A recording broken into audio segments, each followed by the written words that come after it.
What's up, everybody? This is the Sports League Podcast, back for another week.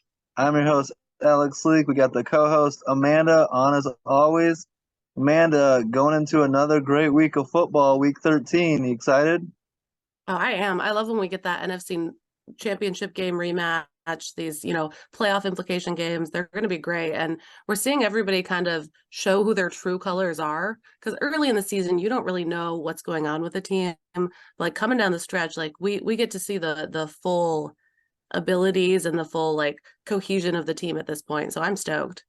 Yeah, like November and December are when it starts to become more and more meaningful, and especially once you get to December is like must-win territory and playoffs on the line. And this is my favorite time of year when football gets really good. Let's start it off with Thursday night football. The 6-5 Seahawks at the 8-3 Cowboys. No Kenneth Walker. Seattle coming in on a 2-game losing streak. The Cowboys riding a 3-game winning streak. Um, and actually it turned out to be a pretty good game, a shootout in Dallas. Were you surprised by? I was surprised by how well Geno Smith looked coming off of that throwing arm injury. I was too. I mean, I picked Dallas here. I thought it would be a scrappy game, but Seattle, I mean, it was a valiant fight. They really held in there. They, attempted a couple comebacks. I think the better team won. And had this Mhm. game been in Seattle versus Dallas, Dallas has magic at home right now. I mean, that's their 14th straight consecutive home victory. Something about them playing at home lately, they have just been in the groove. So I think had this not been at home, if it had been in Seattle with the 12th man, this game easily could have swung the other way. Seattle played really well. Yeah, they were up eight twice in the second half. In the fourth quarter, I believe they were up eight as well, and just couldn't hang on, couldn't make enough plays. And Dallas got back into it and ended up winning the game. But um, just an exciting game back and forth. And the thing that we love about football is it's so week to week, right? On Thanksgiving, Deron Bland takes back his fifth pick six of the season, and everyone's saying defensive player of the year. And in the first half of this game, he gets absolutely torched by DK Metcalf, and is coming back down to earth. But nice to see him bounce back, get his eighth interception in the second half. Um, Interesting game for sure. I mean, DK is a hard guy to guard. I mean, he's huge. And also, that was the fastest run by any receiver this season.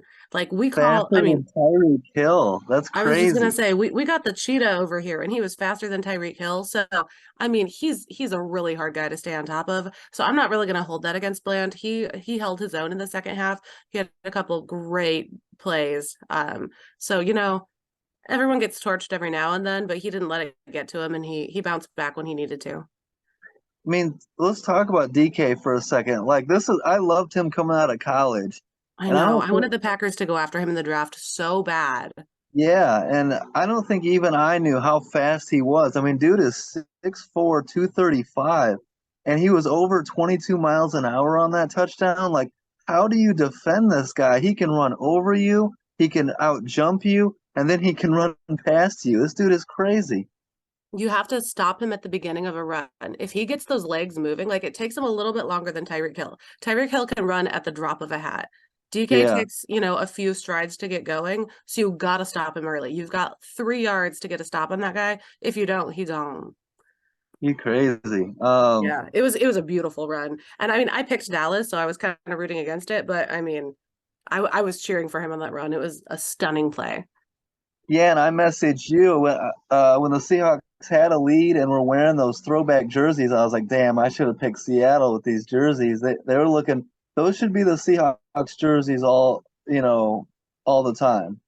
Yeah, I'm ready to campaign for some of these throwback jerseys to just be full time. I mean, the Packers throwbacks with that bright primary green and yellow, beautiful. The Kelly green, give me the creamsicles, these uniforms. Yeah. I just like the throwbacks better than some of the modern ones. Josh hates the creamsicles, but I love those. Those Oh, are they're a awesome. classic, man. Yeah.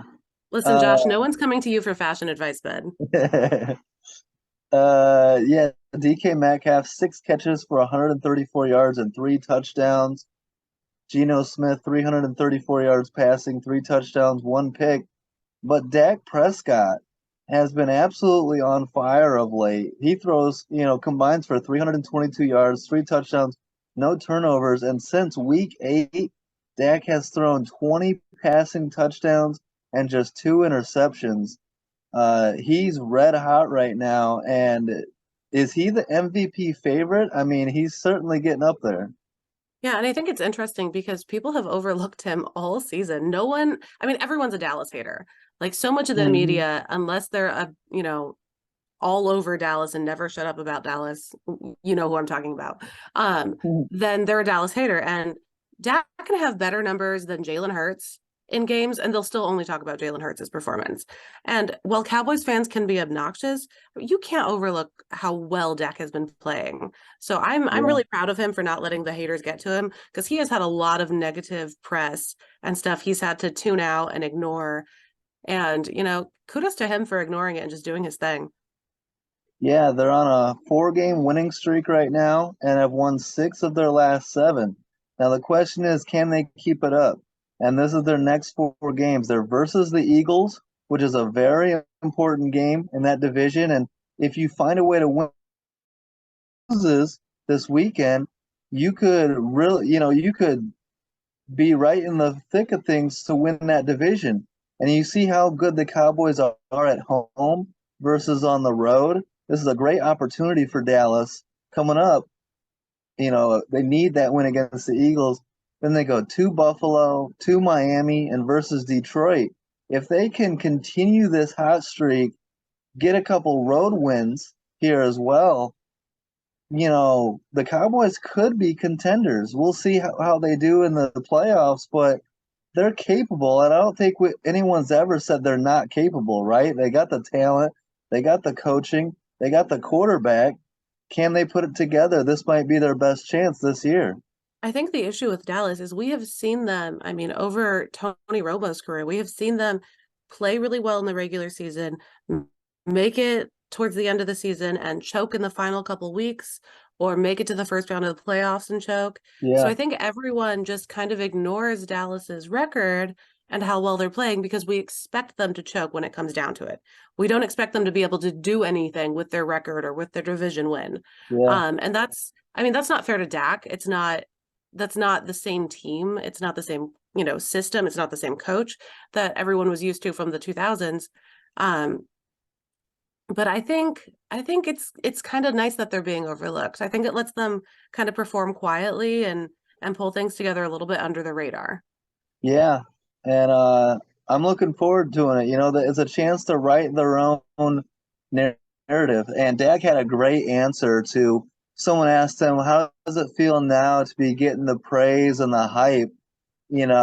Compared to when people were hating on you and doubting you and stuff. And he pretty much was like, it's the same as it ever is. I don't change my expectations or my thoughts based on what the haters or the love or whatever. He's like, it's still, we're trying to get where we're going. We're not there yet, and we still got a lot to prove. And, I'm looking forward to it to see how they do. Great opportunity for them going forward. And shout out Micah Parsons, who is one of the best defensive players in the league. He might get defensive player of the year. And he's responded to 2 of my tweets now on Twitter. So he's gaining favor with me. I'm starting to become a little bit of a Cowboys fan here. Uh-oh. I'm gonna watch out for you. Bears fans are already bad enough. I don't need you to be a Dallas fan too. I I'm wanna gonna, one thing I do want to say about this game, the penalties were insane. And I yeah, know these are the most penalized teams, and there were a couple penalties that I think, should have just been they should have let them play, they should have let it slide. But there were so many idiotic, sloppy mistakes in this game. I mean, Tariq Woolen, 3 flags for 87 yards of penalties. yeah. That's insane. You can't be doing that to your team, kid. And I mean, the refs were real flag happy in this one. It was, a laundry fest. But some of those mistakes were so stupid. False starts, offsides. Like, come on, guys. Yeah. Yeah, it was Flag City, and especially on those deep pass interference penalties, I wish that the NFL would have a higher standard, like allow more contact down the field. and not like these spot foul pass interference penalties, I think are hurting the game, honestly. Like 40-yard penalties, 50-yard penalties need to be taken out. Do the 15-yard Mhm. automatic first the way college does. I hate these spot foul pass interference calls. Yeah, because it's stupid. Because if you don't make the play and do whatever you can do, then it's a fucking touchdown. And if you do make the Yeah, play and you get a little too handsy, then it's, at the spot of the foul anyway, and they get a touchdown on the next play. It's really yeah. limiting to the defensive players, which, has been an issue all this season. And our thing about the officiating is it's not just that it's uh flag city at times. It's inconsistent is what it is. One game they're not throwing flags. The next game they're throwing it all the time. And it's like as a defender or a player, how do what you can get away with on a week to week basis? It's been so inconsistent. Yeah, I mean, we've seen some hits this season that like they were old school hits, no flags, but then we have players Yeah. like the kid in Denver. UTR, Dorian Thompson Robinson that got that hit from Baron Browning. Yeah, well, that one, and then the Kareem Jackson in Denver. He's been suspended Yeah. 8 games this season, fined in 4 games, and was kicked out of a game. But I saw hits this week on other games that were just as hard as the hit he made with no penalties. So it's Yeah. absolutely impossible to make a hit and know if you're going to be penalized or not in today's NFL. But we do need to mention this game, Thursday Night Football, a new standard right here. Amazing. It was just the 5th game in NFL history with no punts in the entire game. The other Wow. 4 were the Chiefs or Eagles Chiefs in 2021, Saints Packers 24, Bears Packers in 2014, and Bears Packers in 2014, and then the Bills Niners back in 92. So it was one of the most exciting games we've Yeah. seen in a long time. Yeah, a lot of fun to watch, and it came down to the wire and meaningful football as well. The Seahawks now are on a 3-game losing streak, have lost 4 of their last 5. They're sitting at 6-6 now, and their next 2 games are at the Niners and versus the Eagles. The Seahawks could easily be 6-8 soon, and maybe we're kind of seeing the Seahawks their season falling apart in front of our own eyes. Yeah, it's got to be tough when you're doing things like having the fastest run since week 2 of 2020 and Yeah. still not pulling off a win. Like they did almost everything right in this game. They were just slightly outmatched. Yeah. And Kenneth Walker got hurt at the absolute wrong time. They need him back as soon as possible. And Geno Smith got hurt, right? And so they're up against it. They're not a bad team, but No. if you're 6-8, it's gonna be hard to make the playoffs. And their schedule's a nightmare. I mean, they had the Niners last week, Cowboys this week, next week the Niners again, Yeah, and up in then the Eagles. Eagles, and then the Titans, who are kind of a dark horse right now. And then they get, a little bit of a break with the Steelers, who aren't a bad team, but not quite as good as the last few. And then they have the Cardinals the last week of the season. I mean, that's a tough schedule coming up. Yeah, and the Steelers are starting to play better too. You could be 6-8 and potentially win 3 in a row, maybe sneak into the playoffs, but you slip up once in those final 3 and you miss the playoffs, you're under 500. So, you know, it's going to be tough for Seattle. I'm looking forward to seeing how Pete Carroll and that team manages it. Yeah, it'll definitely be interesting to see how it plays out. I mean, we've seen Carroll pull off some miraculous things. So it'll be interesting down the line. I just think Seattle, you think back, they had Russell Wilson, and he was one of the most underrated. People like to hate on Russell Wilson, but the one thing about him was he was clutch, and he came through in the big games and late in the season when the team needed him. Oh, And trust me, as a Packers fan, I fucking know. yeah, and Geno Smith, while we like him, he's not Russell Wilson. He doesn't have that clutch factor. He's not the team leader that Russ is. And he's a good quarterback, but he doesn't have that next level to him. And I think that ultimately is going to be their downfall. And they might be going into this offseason looking to draft a quarterback. Yeah, but I mean, he did lead a 2-minute miracle before the half though. Yeah, So they got the he ball is good. down, 20 to 14, 90 seconds left, got the go-ahead touchdown right before the half. He just couldn't pull off the second 2-minute miracle at Yeah. the end of the game, which, I mean, that's promising, but we've seen Russ come through in some amazing ways that, have led him to reference his religion and stuff during games. And I just don't think Gino's quite there at the moment. Yeah. But we'll see how things play out for them. There's still time for them to turn it around. Yeah. Find a way to beat the Niners or the Eagles, and you're right back in it. So. Yeah, and I mean, moving forward, maybe they'll have a game with less penalties. I mean, it got so bad that Al Michaels said, "We're going to take the rest of the night off and let Cleat Blakeman call the game." So, I mean, if Seriously. Al Michaels is calling you out on the live broadcast, I mean, Shout out what else is there to say? Al Michaels too. He's my favorite. I love him. Yeah, he doesn't take a lot of bullshit. Yeah. So let's get to prediction time, and we both picked the Cowboys, so that was a win to start the week out.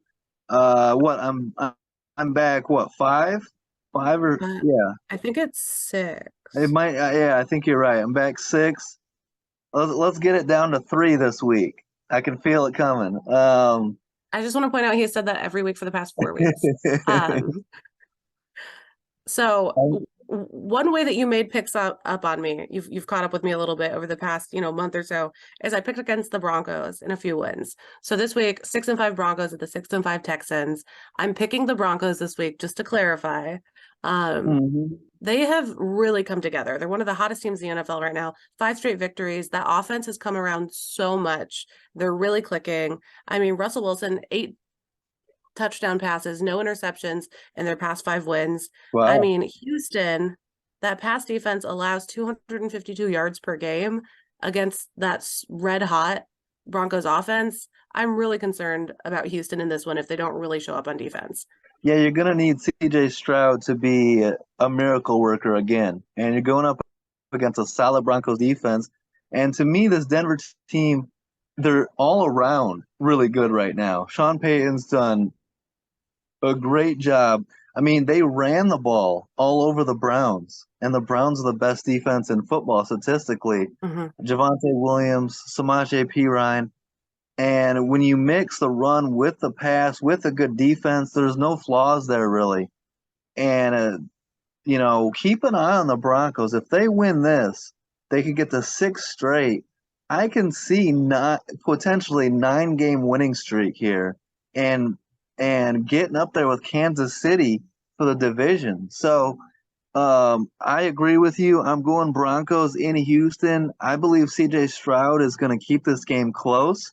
The Texans could win it, but it's hard to pick against the Broncos right now, and their defense has held teams under 23 points for 6 straight games. Yeah, I mean, their average of points allowed from week 9 to 12 is 18 points per game. Yeah. And that's not the kind of offense we're used to seeing from CJ Stroud. So it'll be interesting to see how that matchup goes. I mean, they've been holding opposing quarterbacks to a QBR of 31, which is the 4th lowest in the league. But CJ Stroud has the 5th highest over those same weeks. So it's going to be a great matchup, I think. Like, we've got opposite strengths coming at each other. So, it's just going to be the clash of whoever comes out on top in those matchups. Yeah, I think I could see the Texans putting up 24 points here. Like, ending that streak, getting 24, CJ Stroud balls out. But Denver does just enough. I think it's going to be a close, hard-fought Broncos like 27, Texans 24 type of game. Yeah, I'm excited for a close game here, and I want it to be scrappy. I want to see those defenses really go after the quarterbacks. Yeah, absolutely, and 2 great quarterback matchup as well. Yeah, absolutely.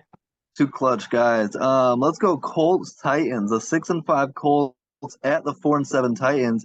Indy, who a lot of people have been sleeping on and not taken seriously with backup, with Gardner Minshew at quarterback. Ever since Anthony Richardson went down, people kind of wrote the Colts off.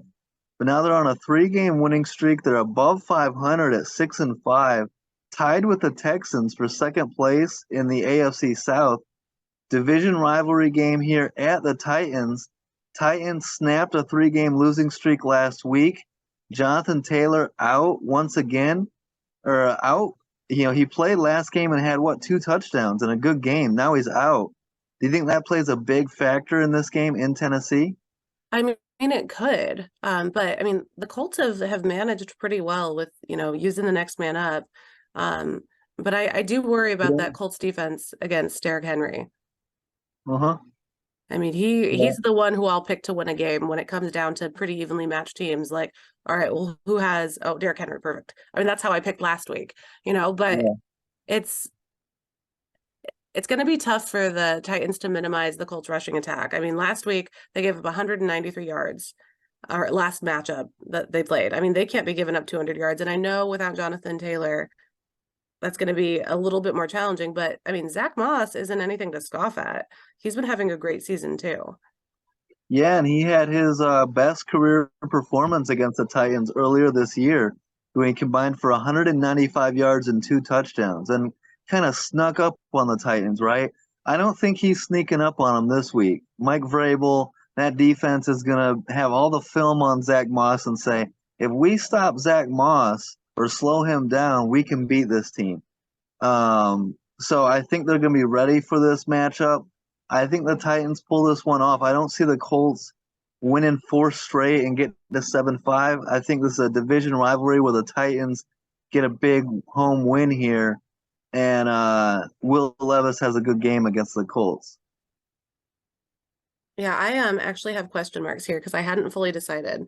I'm pretty back and Yeah. forth. I mean, I have picked against Gardner Minshew and been wrong a couple times. Mm-hmm. But that loss of Jonathan Taylor is going to be really tough for them to overcome. Just for fun though, I will pick against you and I'll take the Colts here. All right. The big thing with Minshew is if he protects the football, they have a good chance of winning. If he turns the ball over, and then you're in trouble. And you're going up against a rookie Will Levis, um, and Zach Moss. If you can contain Zach Moss, I believe that's the key to win. Honestly, keep Zach Moss under 100 yards rushing, and get Derrick Henry going. It's a battle of the running backs, really.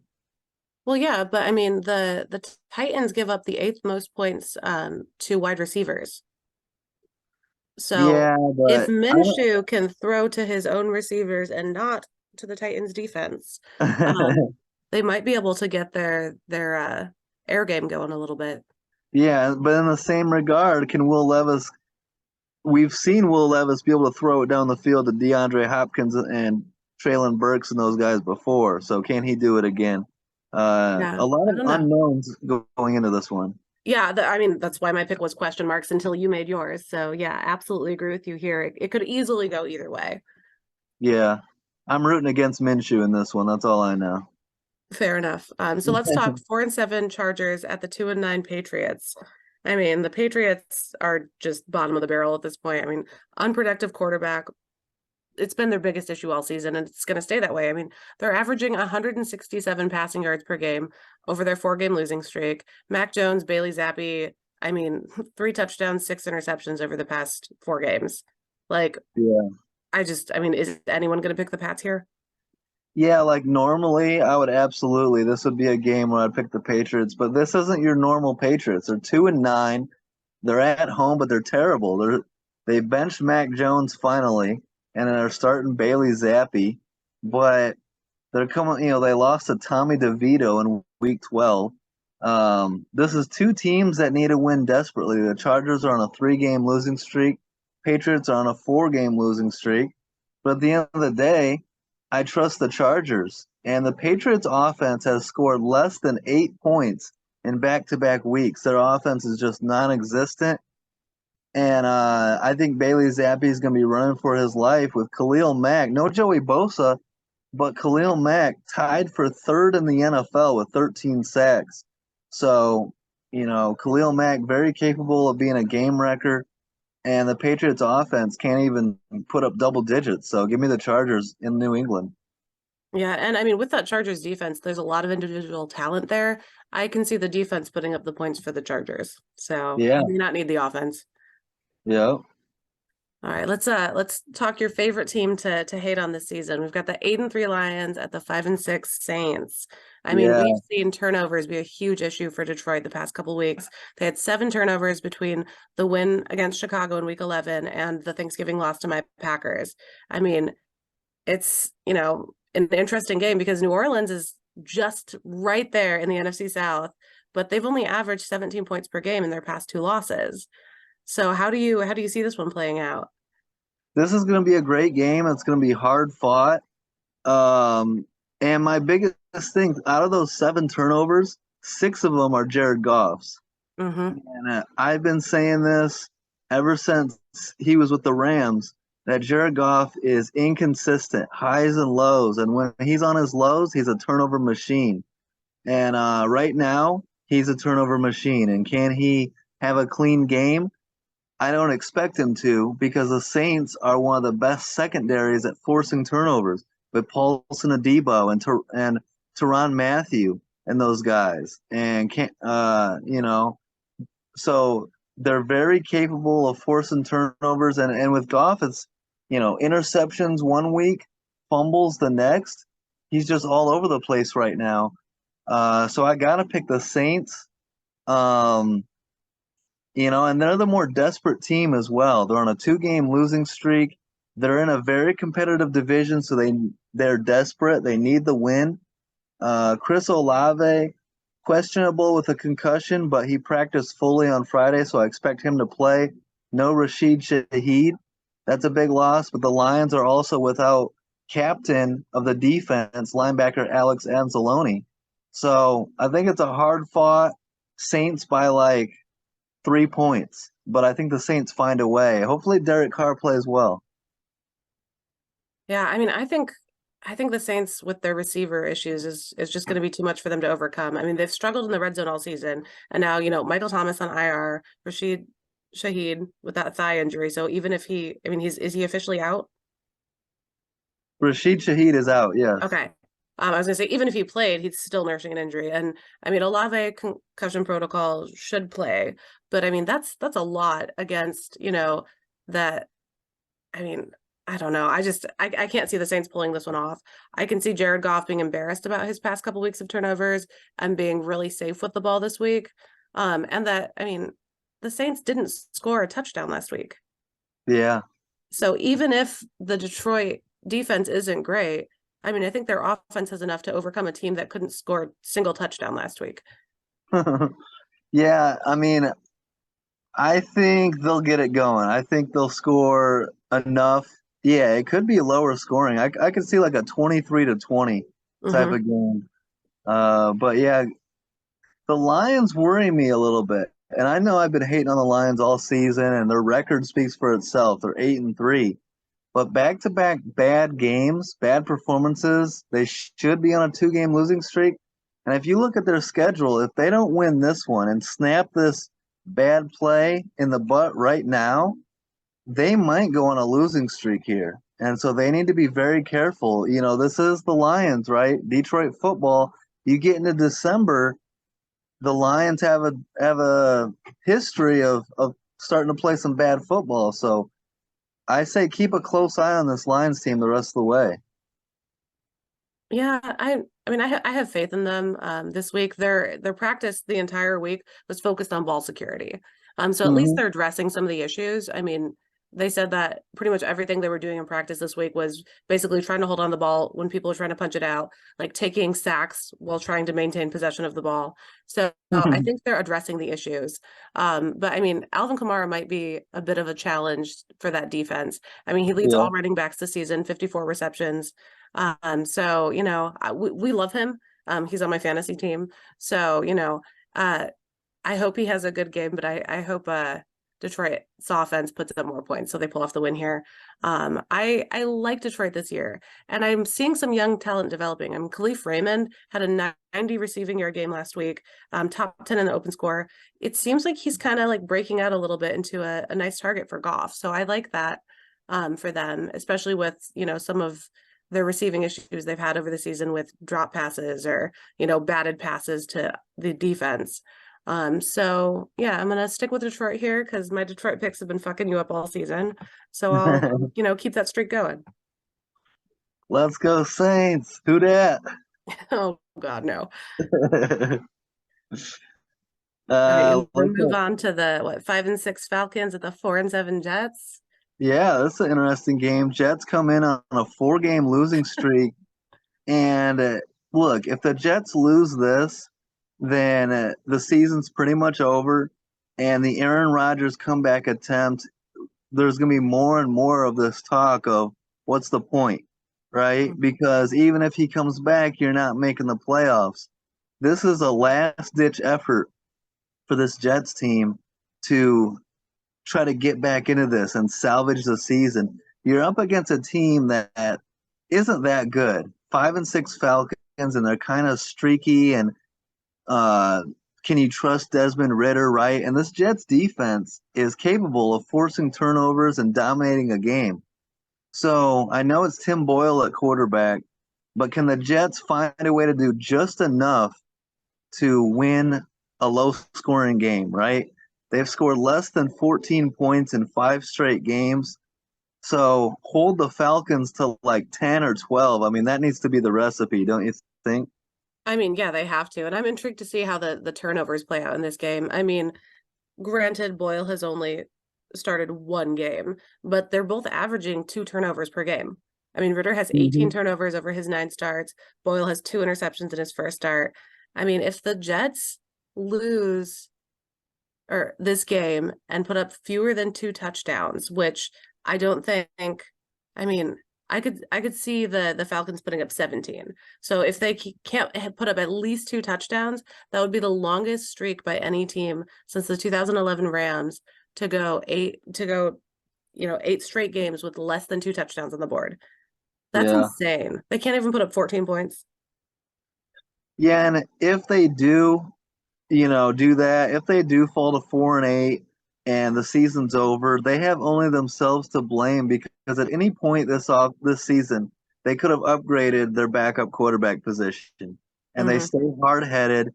They stayed with Zach Wilson, and now you're paying the price. And any most people are going to tell you Tim Boyle's not going to win you any games. So unless the defense scores 14 on their own, which they can do, but it's asking a lot. If the defense doesn't do it, are you capable of it? And so this is a game. If you're the Falcons, from their point of view, there's no excuse not to win this. You're fighting for the division. You should be able to outscore Tim Boyle, but the Jets are the more desperate team, and if they can't win this game, then the season's over. So I think the Jets' desperation might be enough to get them the win. This is my last chance. I'm taking the Jets this year. I'm going to give the Jets one more shot. I'm so tempted to take the Jets here just because I absolutely agree with you. They have to win this if there's Yeah, any reason for Aaron Rodgers to come back.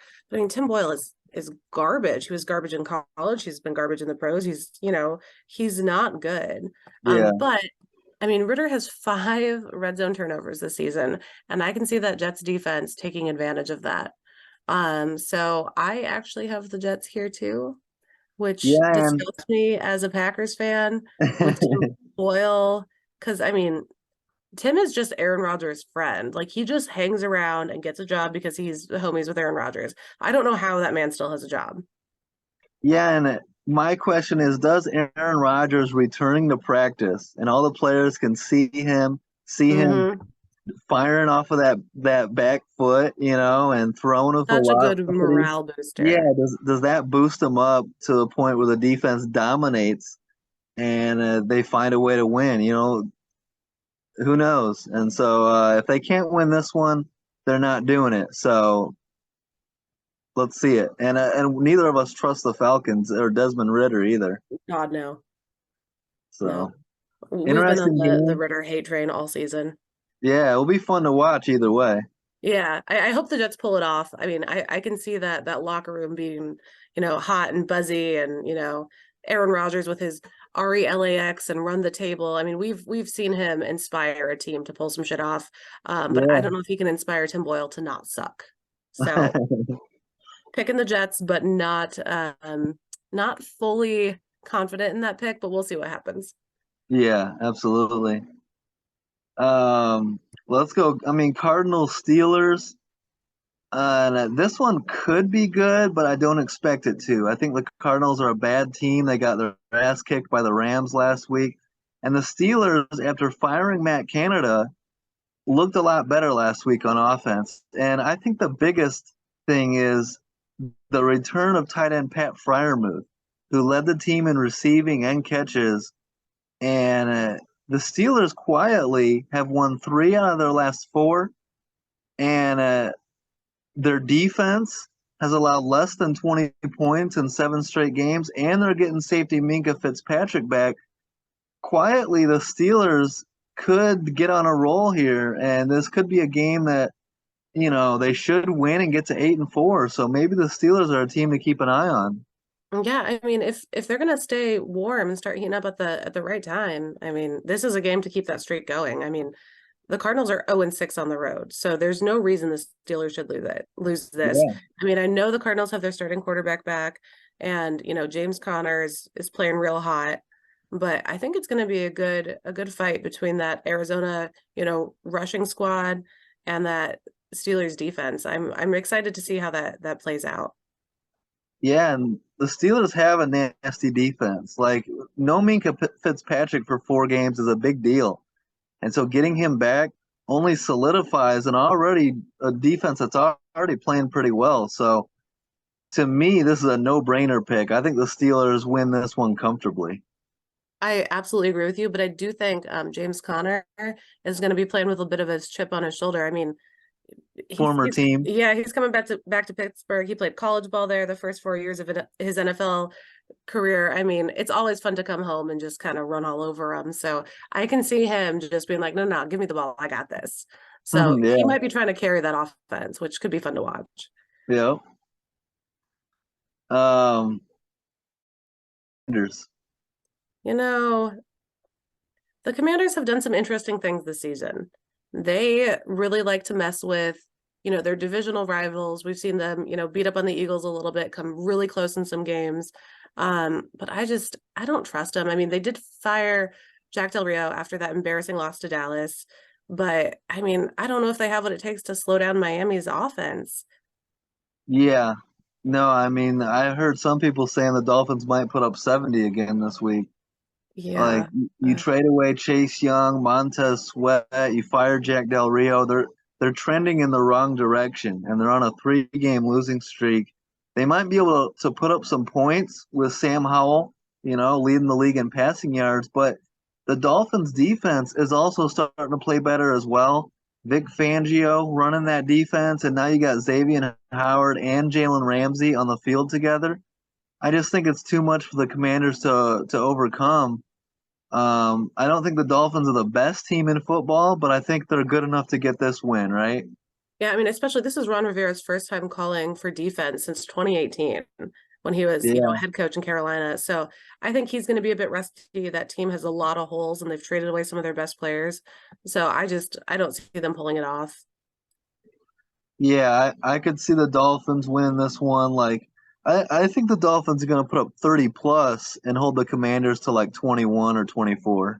Well, if they score 30 or more this season, it would be their most since they've done it 8 times. Because this would be number 7 for them with a 30-point or more total this season. It would be their most since they did 8 in 1985. So Wow. I can see them going after that record that they have because I mean they've been explosive in some games. So this seems like it might be another one of those. Yeah, and it'll help getting rookie Devon Achane back. He will play in this game, so another So explosive excited. home run hitter. Yeah, we love him. Yeah, I'm stoked to see him back on the field. It was a tough season for him to have to be out for so long. Yeah, yep. But between him and Jalen Ramsey, I don't know if the Commander is going to be able to do anything against him. So I think the Dolphins just as a whole on offense and defense have so many more weapons. So RIP to the Commanders this week. Yep. So what? We've disagreed on 2 so far. Yep. 2. Lions, Saints, and what? Colts, Titans. Yep. All right. Let's see if we disagree on Panthers, Bucks. How you feeling about this one? Your boy Baker Mayfield. I know. I mean, the Panthers 1-10. They fired Frank Reich on Monday, which we've been waiting for. I mean, his era was a 1-10 record this season. I mean, come on. I can't believe he didn't get fired until now. I mean, Chris Tabor is the interim coach now, so it might be a excited game. Hey, we're free, kind of a freedom upset. I could see the Panthers really showing up this week just out of pure relief for being rid of, the dead weight that was Frank Reich. But I'm gonna roll with the Bucks here. I mean, Tampa's lost 6 of their last 7 games. 4 of those have been a one-score match. I mean, they're not getting their butts kicked by anyone. I can see them pulling this one off just because, I mean, they're desperate, they're pissed off. Baker Mayfield always plays with a chip on his shoulder. And I can Mhm. see him, he spent some time with the Panthers last season, so I think he knows their system and he can pull it off. I mean, he said about the coaching change, having been in that spot before, everybody rallies around it, honestly. It's one of those things that brings people together. So I think he knows what he's heading into, and I think that the Bucks are ready to pull together and pull off a win. Yeah, and they didn't just fire the head coach; they fired the quarterback coach and the running back coach, Josh McCown and Deuce Staley. So, you know, I while the Panthers might play better and the Bucks defense has been very underwhelming, they might put up some points for once. We'll see if they can get the ball to Adam Thielen and see if Miles Sanders can get going a little bit. But at the end of the day, the Bucks are the more desperate team. They're playing for a lot more, and a win. They've lost 6 of 7, so they need a get right game desperately. This is a perfect recipe. A bad Panthers team coming into their house. It's a perfect recipe for a get right game and to get right back into the mix. If the Saints or the Falcons lose, then you're right back in it. And so I trust Tampa Bay more. I trust Baker Mayfield more. And yeah, you brought up a good point. Baker going up against his former team, the Panthers. I think we're going to see Baker play one of those best games of the year, I think. Hmm. I mean, because he was treated wrong on his way out of Cleveland, and Carolina. I mean, all the Did press him about no him in favors. Carolina, they did the Yeah. same bullshit that Cleveland did. Everything was his fault, even though they didn't, do anything to support his style of play. Yeah. So I can see him having a bit of a heated internal debate going into this game. And I can see him firing some great plays off in this one. Yeah. If you have Mike Evans, start him in fantasy because I think he's going to get the ball a lot. I love a pissed off Baker Mayfield, man. Yeah.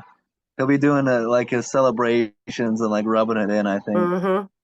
I mean, well, speaking of Baker's old teams, let's talk the 7-4 Browns at the 5-6 Rams. I mean, this game could be a really close, chippy matchup.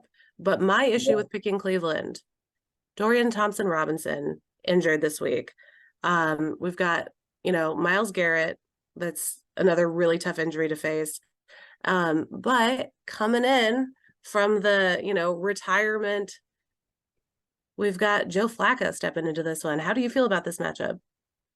Yeah, I'm excited for this matchup, and I think the Browns, mostly and most importantly, are gonna have a chip on their shoulder and be pissed off about allowing 29 points to the Broncos last week. That's a prideful defense that believes they're the best defense in football, and to kind of get their ass kicked by Denver. I think they're going to take that personally. I know Myles Garrett is playing through an injury, but he's going to play. And you got Aaron Donald over there against the Rams, so Garrett wants to play his best game of the year. Prideful matchup there. And Stafford's a bit of a statue back there. So as long as you don't let Kyron Williams go off like he did against the Cardinals, and the Cardinals are a really bad defense. So I don't see the Rams having that much success on offense. I think it'll be a lower scoring game. And maybe Flacco provides just enough offense, the veteran, that's seen it all before, and then run the ball right. For whatever reason, the Browns didn't run the ball enough. So run the ball, keep the Rams offense off the field. I think it's a bounce back game for the Browns, but it is a tough game. The Rams are better than people think as well. Yeah, I think it's an interesting matchup. I mean, Joe Flacco hasn't thrown a pass in a game since week 2 of last week, but Mm-hmm. compared to, the last couple of quarterback starts in Cleveland, like, I mean, he can't be any worse than them. Like, we know Joe Flacco can play. So Yeah. rusty or not, I feel like he's an improvement there. And Matt Stafford, he's coming into this feeling all, hot and full of himself because he threw his season high 4 passing touchdowns last week, which was as many as he had in his 4 games before that combined. But Yeah. again, as you mentioned, that Cardinals defense is not there. Like it's not at all the same as the Browns defense. So I can see Stafford, kind of being shaken up a little bit by that defense after last week, where he could do whatever he wanted last week. The Cardinals were not really coming after him. He had all the time in the world, and I think he's gonna have a bit of a wake up call against that Cleveland defense.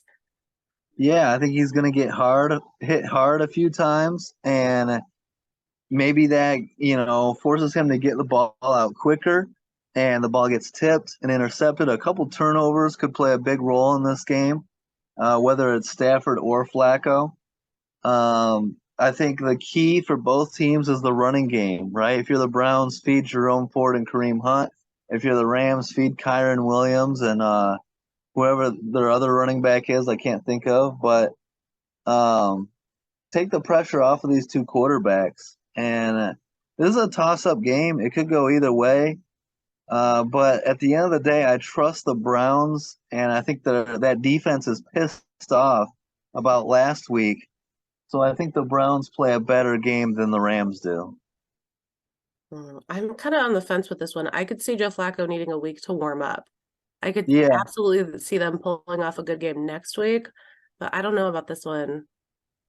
I mean, he was signed to the team on the 19th, so he but hasn't. is he? I mean, PJ Walker isn't any good, and Dorian Thompson Robinson, he's not that good either. So he doesn't have to do much to be any better, right?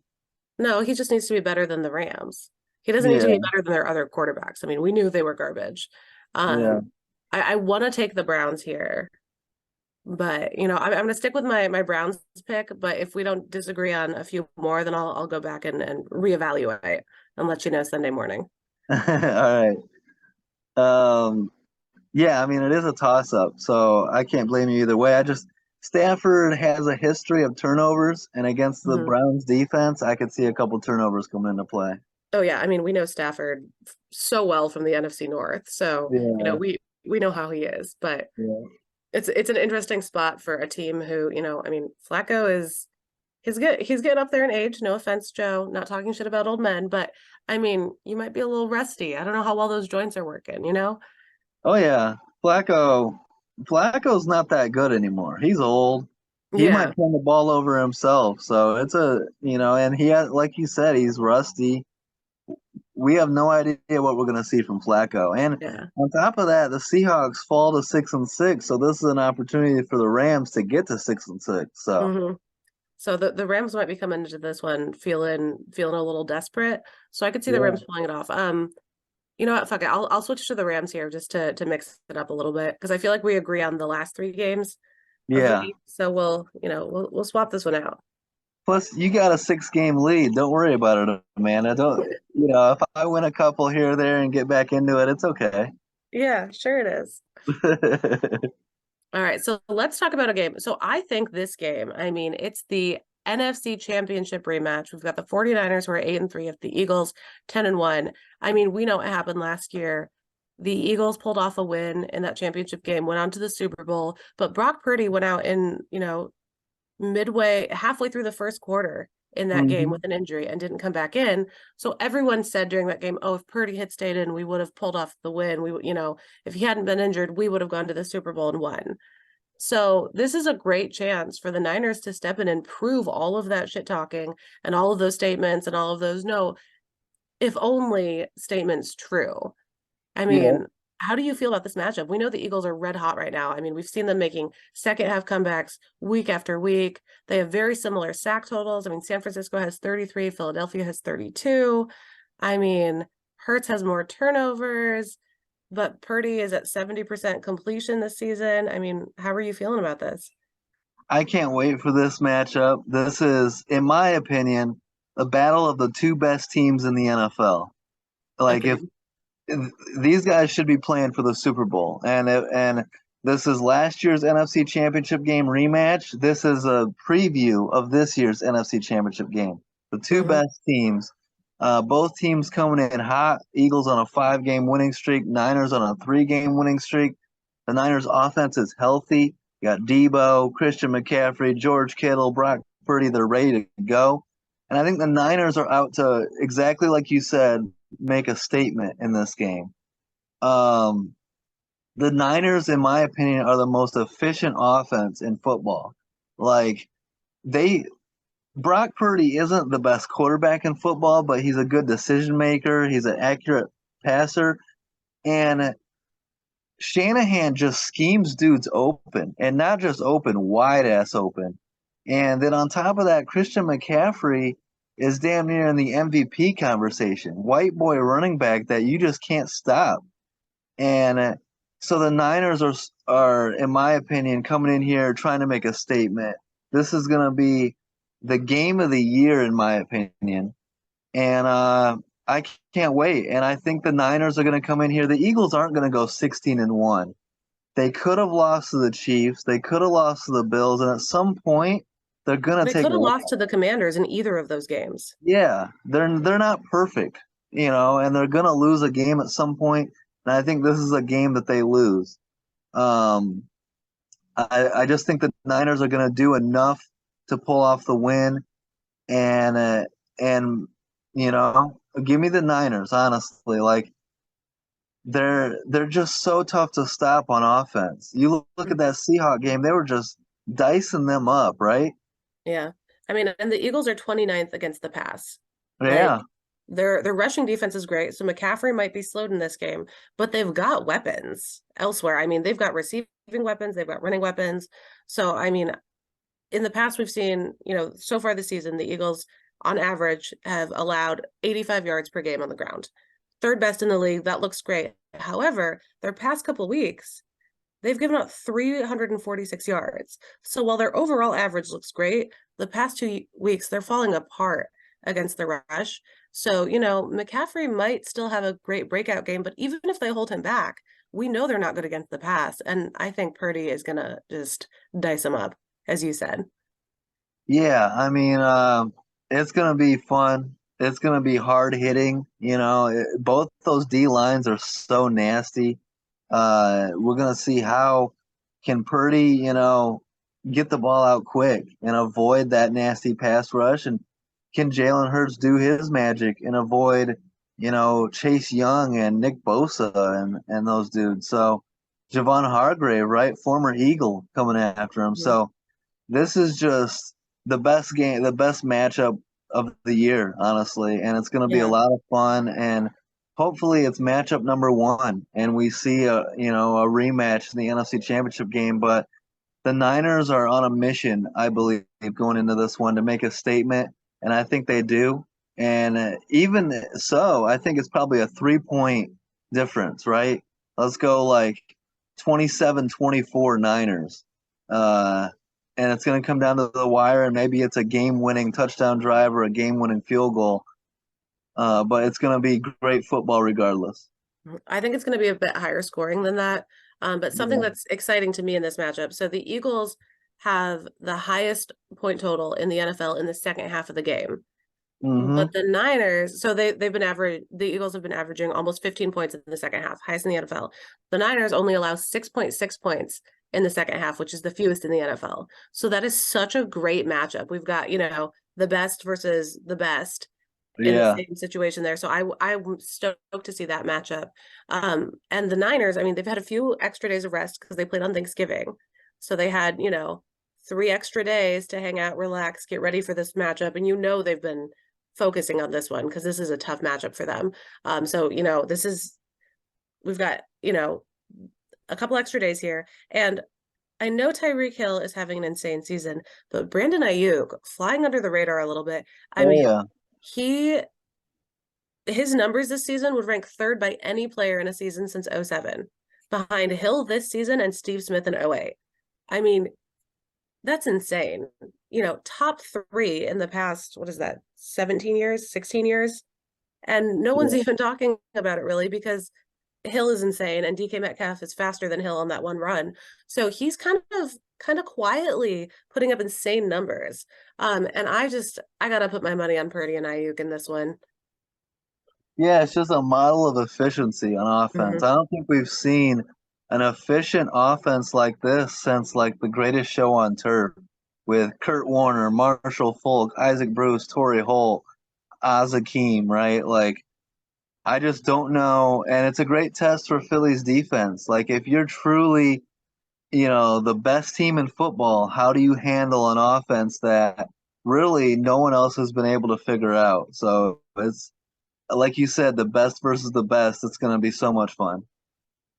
Yeah, I mean, it, as I said, I thought that game ought to be Sunday Night Football, but this week we've got the 8-3 Chiefs at the 5-6 Packers. Patrick Mahomes making his Lambeau Field debut. We've got a snowy day in the morning, but it's supposed to clear up and just be kind of cloudy by the afternoon. So there should be snow on the ground, but not actively snowing during the game, unfortunately.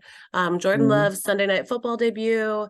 The Packers have, back-to-back wins, but a lot of injuries to the defense, a lot of injuries all season for the Packers. And the Chiefs' only road loss this season so far was, part of their 5 turnover nightmare game in Denver. So it's an interesting matchup. We've got the Packers heating up at the right time, the Chiefs kind of falling apart a little bit. How are you feeling this one?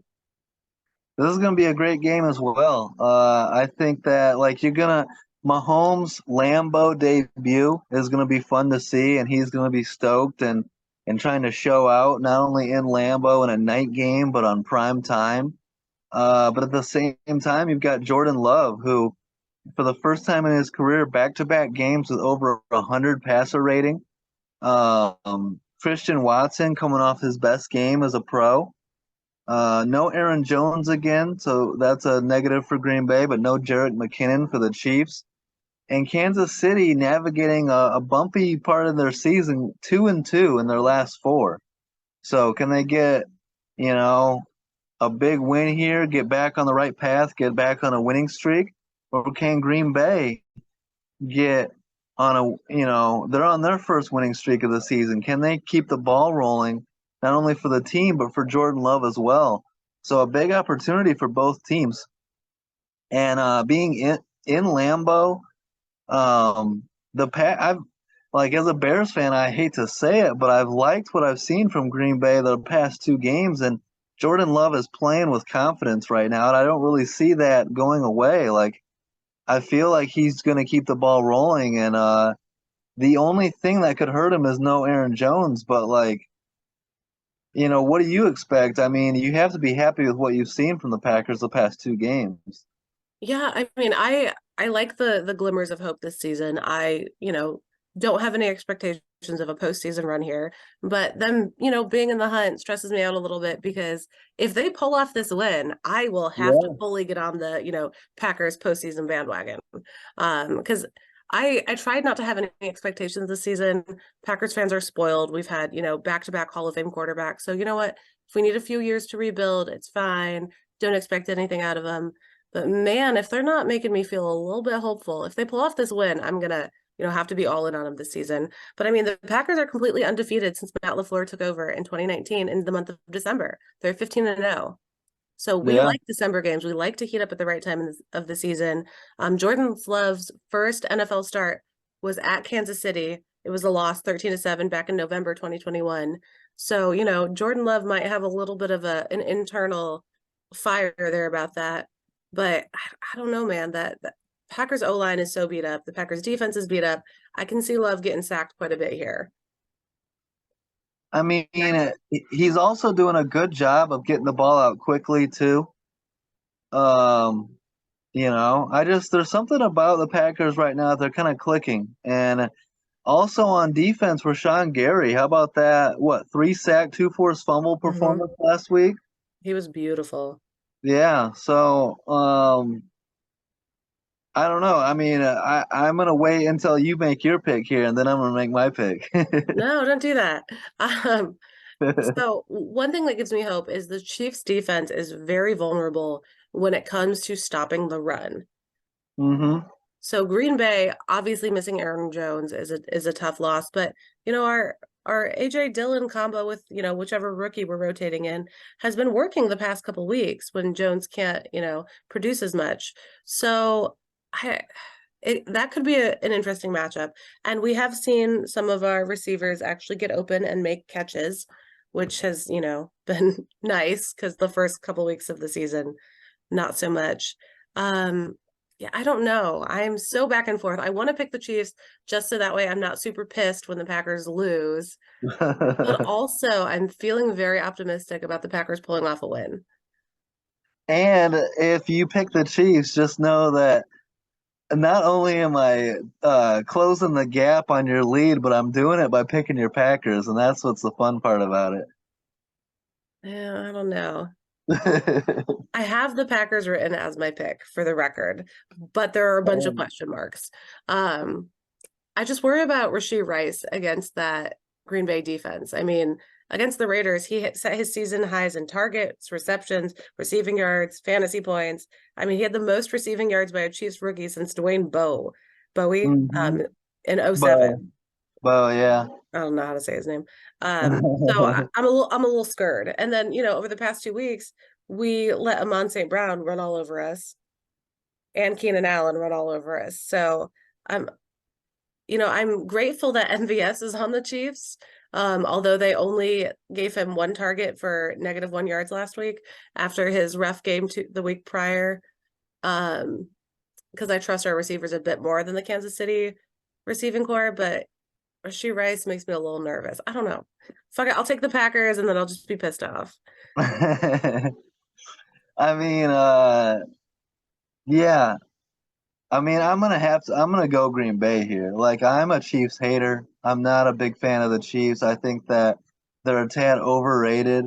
Hmm. Um, and you can turn the ball over on Kansas City, right? And so if Rashawn Gary can get home, if you can snag an interception or two, and I got to pick the Packers because they did me a solid against the Lions on Thanksgiving.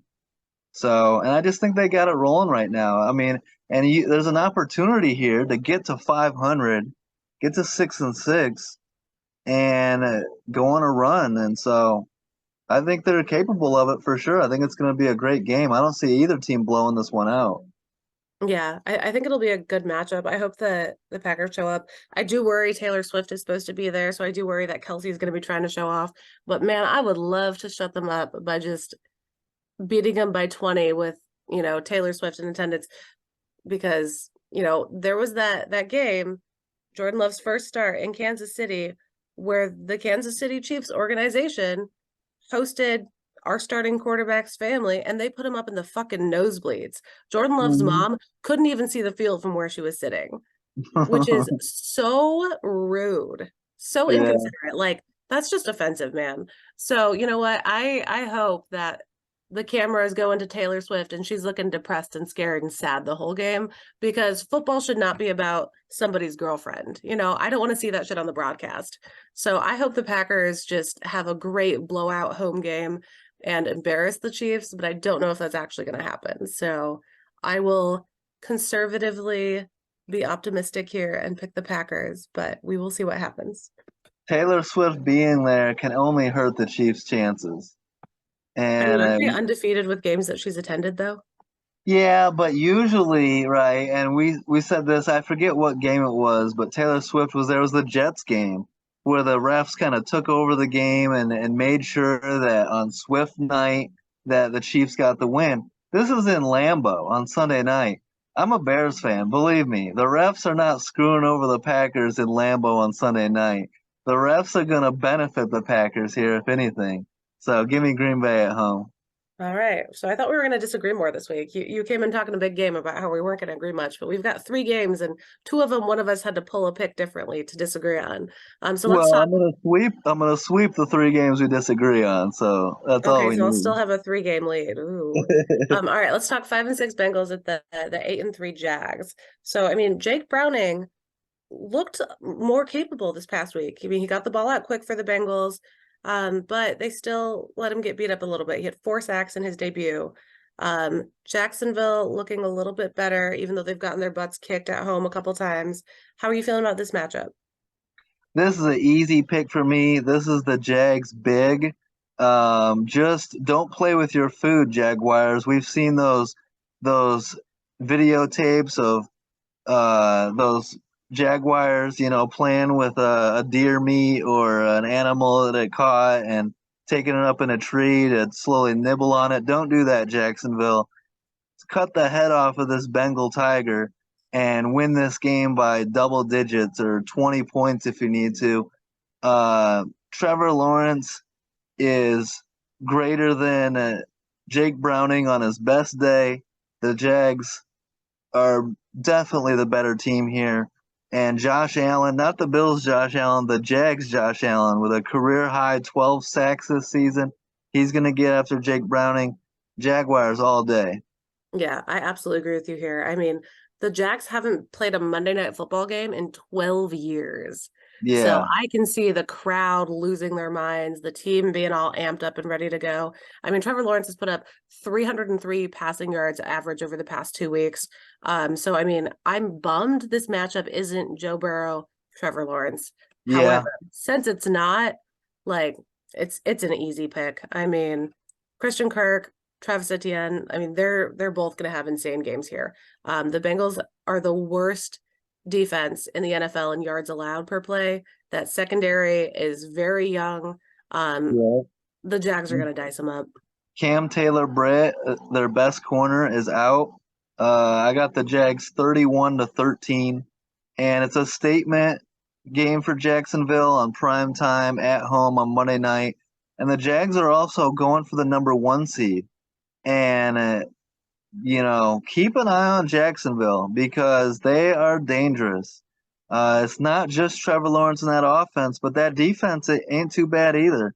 And they're going to be a team to be reckoned with in the AFC. They're right there with the Chiefs, with the Ravens, whoever you want to throw in there. The Jags are in the mix to represent the AFC in the Super Bowl. So, like I said, don't play with your food. Don't keep this game closer than it should be. Run away with it and have a statement win here, Jacksonville. Absolutely agree with that. Can't wait. It's going to be another great week of football. And yeah, I'm not going to cut down that 6-game lead you have in 1 week. So I need all 3 of these, our 3 disagreements. I'm going to need them. Yeah, but you keep picking against the Lions. The Lions keep picking against you, man. Yeah, but if you're noticing now, it's starting to come back to my favor. And what I've been saying all along, the Lions, they can win in September and October. That's fine. They've done that before. They're not going to win in November. They're certainly not going to win in December. What do you mean I they're not know going to win in November? They did, they except for did, that but one. the Bears should have beat them, and we know how bad the Bears are. The Chargers should have beat them. The Chargers are 4-7. Like the Lions are 8-3, but they're not playing like an 8-3 team. We can Well, agree on that. the only reason they lost on Thanksgiving because the moon was in a waxing gibbous, remember? No, they lost on Thanksgiving because the Lions lose on Thanksgiving. It's what they do. They do. We'll And see. So as good as the Packers looked in that game, I don't know if I can count it because, the Lions do that. So I'm like, yeah, we won, but like it's the Lions on Thanksgiving. It's kind of their thing. it's So true. This is a prove it game for Green Bay. If they I win know this it makes me game, so nervous. well, it really boils down to Jordan Love. Like, Yeah. because if he plays at that level that he's played in 2 weeks in a row, they can win this game. But he has to continue. Put up 100+ rating, protect the football, no turnovers. You can win it, but can he do it again? It's a big prove it game. Yeah. I mean, I like the kid. He's got some talent for sure. Um, Aaron Jones is going to concern me, but we will see. So I guess we'll see everyone how it plays out. I'm really excited to be up 9 on Alex this week. I know everyone's rooting for No. me to kick his ass this season, but I honestly, for the show, I think it shows everyone my NFL intellect when I'm kicking how many years have you been hosting your podcast now? This is the 5th year. Yeah. So if I'm kicking your ass and I'm new and I'm a girl, I know everyone has their misconceptions about women in football, but I mean, I think it looks good on us. So But I'll you're continue not a kicking his ass, everyone. typical I got to build up my street cred some more. You're not a typical girl though. You know your shit. It's a reason that I love having you on the show because you actually we talk about stuff that would go over 98% of people's heads. Like we know football. I mean, I have solved all the NFL's problems about injuries and bye weeks and Thursday night games. I just need them to listen to me, you know? Yeah, and I don't like being 6 is the absolute max. If you're up 7 on me, I'm gonna start getting pissed off. So six I can deal with, and I'll get it down to 4-3 this week, and then I'll be all right. All right, we'll see. But all right, well, another great episode. We appreciate all the support, guys. Don't forget to like, subscribe, leave a comment. Stay tuned. We're gonna try and get some player interviews on deck. And good shit as always, Amanda. Peace out.